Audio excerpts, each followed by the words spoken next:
After years of trying to live up to unrealistic expectations, it's difficult to see the divine power of my ability as a woman, which I used to take care of my family, and that was all I ever knew. I didn't expect to be respected for what I did.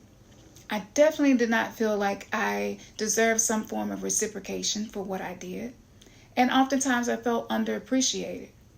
Culture has brainwashed many of us to believe that what a woman should do, because every woman before me did do these things that I'm doing, that we must pull away from this romanticized burden. And this has been passed down to us for many generations. Carrying this weight as feminine energy is returning to the planet to teach us how to value ourselves, to teach us the value of no longer abiding by patriarchy expectations and the conditions and the standards of this toxic culture. We will not be allowed to do things that are going to lead us to sickness and just terrible relationships and manifesting more forms of trauma and suffering and continuing to pass this down. A lot of women right now who are going through spiritual awakenings are maybe noticing these patterns as well. And maybe you feel that you have not been reciprocated for all you have done. That's going to lead to some form of resentment at some point. And energetically, we may transmit this information. So even if we're not being verbal, we're still transmitting. I feel used, I'm tired, I feel abused, and I just can't do no more. And sometimes the gender roles more so align and correspond with the man being the one who is catered to and cared for. A lot of us are too exhausted to work through some of the issues that we notice, or maybe we don't feel confident in our ability to navigate these issues that we're noticing. Some of us try to be nice instead of being honest. Some of us don't feel safe to speak from our hearts, hoping that no longer being seen as a burden, pleasing someone, catering to someone will help us to feel seen and have a sense of self-worth. But this is codependency, and this allows you to be remotely controlled by people outside of you.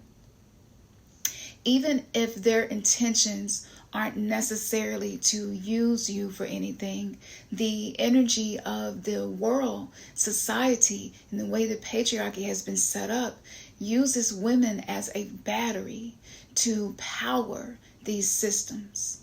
Religious indoctrination, racial issues, all of these things, you can see how it's being dismantled. Even in some religious texts, we were taught that you should give your shirt and your coat, even if someone just asks for your coat. And that really hit me different after I went back to read these things once I've been on my healing journey and doing the shadow work.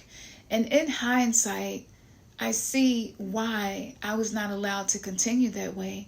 And I see why my own mental, physical, and emotional health declined. I'll be speaking more about some of these toxic programs and ways that you can begin healing these things. I infuse this into all of my messages. Feminine healing, navigating your shadow self with a feminine deity is what I recommend for successful shadow work. Because shadow work means that you're tapping into the parts of you that have been repressed because either you, someone else, or everybody involved view that part of you as being unnecessary, non-beneficial, even dangerous or evil, which is something that women have been stereotyped as being. There is a keen ability that a woman has to use her intuition, and she can pick up on things that are very nuanced that other people may not be able to feel. By using that to navigate your own shadow self, it allows you to actually recreate who you are, to take those aspects of you that you have hid and integrate them into your day-to-day life and to your sense of self. See, women are more powerful when they know that they are powerful, despite anybody else's perception of them. Sometimes it is necessary to isolate ourselves, to say no when people are trying to push themselves into our lives or push us into a role. Over time, without boundaries, this takes a toll on us. And if a happy wife is what's necessary for a happy life, I would say a happy womb is necessary to create a new paradigm shift in what we call the Earth 3D matrix, which is the womb space of expansion that has now become 4D and even 5D. Going through these awakenings, these quickenings, these moments where you feel yourself being rebirthed, it is challenging. But there are two types of pain. There's a pain of staying the same, and there's a pain of evolving. The pain of evolving is what you experience when you do shadow work. The patterns become illuminated for you. People that do not respect your boundaries, people that don't have the ability to empathetically feel the way that you are feeling, they're not going to be people that you want to keep close to you. Traumatic experiences are triggered by a lack of boundaries. And not just for other people, but create them for yourself. Create them for certain places, when you go there, when you do not. What task are you going to designate your energy for that day? All of these things are necessary for you to learn to actually take the trauma that you experience and turn it into triumph. To take the pain through life and turn it into purpose. My purpose has been to show many different facets of myself so that other women see I don't have to live in other people's boxes and other people's expectations of me.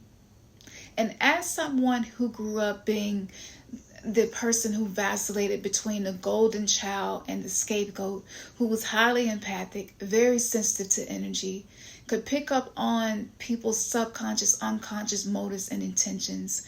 As an oracle, someone who was gifted with the clairs, I'm able to pick up on if someone has something in their energy field that's just not beneficial for me. I've been like this my whole life, and I live without boundaries, and I almost lost my life doing so. So I would like to invite you to come and join me on Patreon so that you can learn a lot of more things that I have discovered and learned about what keeps these systems in place. Why has it been so difficult for us to break some of these patterns? Why is reconditioning our mind to see ourselves different, to show up different, and to expect more from our relationships, to expect more from ourselves, to be more in touch with who we authentically are? Why has this been so difficult? What is going on? From what avenue am I being blocked from experiencing this higher version of myself? I delve into the collective. I delve into astrology, numerology. I read the Akashic records. News headlines pop up that I dreamed about beforehand, and I already have the meaning of what's happening oftentimes before it is actually something that we see on the world stage. And I take all of these things and weave them together, and I make it make sense. And for those of you who are truth seekers, for those of you who are generational curse breakers, and for those of you who are feminine beings, learning to heal with feminine energy, learning to recreate the way that you feel about yourself, to no longer assimilate into the laws of the patriarchy. I would love to connect with you more.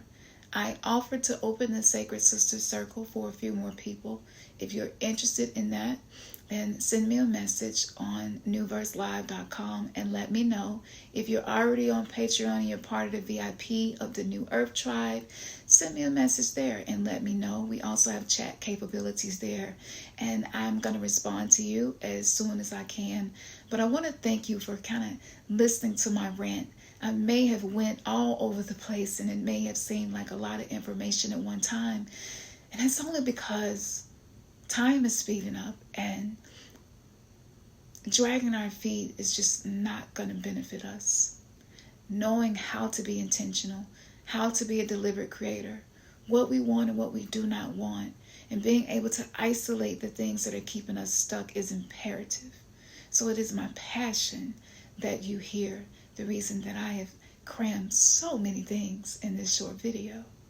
So I would like to thank you, and I look forward to seeing you on the other side, where I can be a little bit more liberated in some of the things that I love to share with you. Namaste, namaste.